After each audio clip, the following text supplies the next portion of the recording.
Good morning મિત્રો, કેમ છો બધા? આજે બધા માટે સરપ્રાઈઝ રહેશે, કેમ કે તમારો ભાઈ એક નવી ગાડી લેશે. પહેલાં આપણે જઈશું માં કોટકાલીના મંદિરે, તો ફરી આપણે મસ્ત નાહી ધોઈને ફ્રેશ થઈને પછી ત્યાર સુધી આવજો. તો હેલો મિત્રો, આપણે થઈ ગયા છે નહીને તૈયાર લેવા માટે આપણે નવી કાર. એના પહેલાં આપણે જઈશું માં કોટકાલીના મંદિરે. તો ચલો આપણે મળીએ સીધા મંદિરે.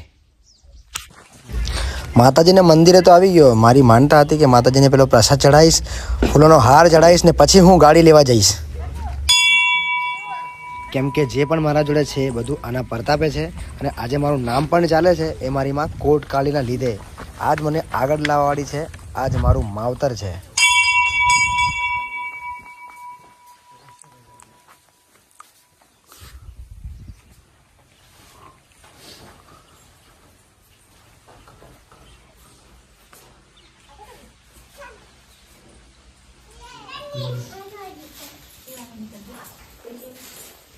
પહેલાં માતાજીને ગુલાબનો હાર ચડાવ્યો, કેમ કે મારી માનતા હતી કે પહેલાં માતાજીને હાર ચડાવીશ અને પછી મેં ગાડી ઉપર હાર ચડાવીને ગાડી લાવીશ.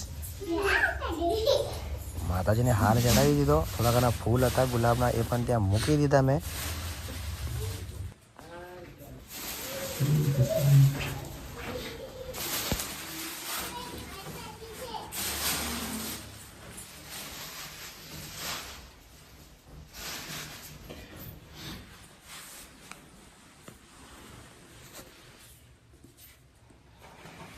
પછી પ્રસાદ લાવ્યો, તો પ્રસાદ પણ માતાજીને ધરાવી દીધો. કેમ કે ગાડી લેતા પહેલાં મેં અહીંયા આગળનું બધું માનતા પણ રાખી હતી કે ગાડી લાવીશ તો પહેલો માતાજીને હાર ચડાવીશ, પ્રસાદ ધરાવીશ ને પછી હું ગાડી લેવા જઈશ. મંદિર પર બતાવી દેતો ને અમારા કાળ ભૈરવ દાદાનું. અહીંયા તમે જોઈ લો, બીજું એક મંદિર છે જોડે, અમારા કાળ ભૈરવ દાદા. આ પણ એકદમ જબરજસ્ત છે. તમારે પણ આવવું હોય તો મારા ગામમાં આવી જવાનું, રવાલિયા ત્યાંથી નજીકમાં છે. કોઈને પૂછી લેશો તમે તો બી એડ્રેસ આપી દેશે. અને પછી આપણે નીકળી ગયા હાલોલ. હાલોલમાં આવ્યા અને ફૂલના હાર વાળાની દુકાન પર ગયા હતા. આપણે એડવાન્સમાં ઓર્ડર તો આપી દીધો હતો ફૂલનો, જે ગાડીને આપણે હાર ચડાવવાનો છે તેના માટે. પછી આપણે ત્યાંથી હાર લીધો. હાર લીધા પછી નીકળી ગયા સીધા શોરૂમ ઉપર. હવે તમને ખબર પડી જશે કે મેં ગાડી કઈ લેવાનો હશે. હોન્ડાઈ છે તો હવે કઈ હશે ગાડી. જેને ખબર છે એને તો ખબર જ છે, બટ જેને નથી ખબર એને નથી ખબર. મેં ને મારો ભાઈ જુગો અમે બંને પહોંચી ગયા શોરૂમ પર. આખું ફેમિલી હતું. મજા કરી, આખો દિવસ ત્યાંનો ત્યાં બગાડી નાખ્યો, સહીઓ કરી, આ કર્યું, બધું ફાઇનલ થઈ ગયું. હજુ બી કોઈને નહીં ખબર હોય તો હવે ખબર પડશે કે મારા જોડે ગાડી કઈ આવી ગઈ છે. જે મેં કીધું હતું વાત, એ ગાડી આ છે. સરપ્રાઈઝ. તો જોઈ લો મિત્રો, આ છે ગાડી હોન્ડાઈ વર્ના SX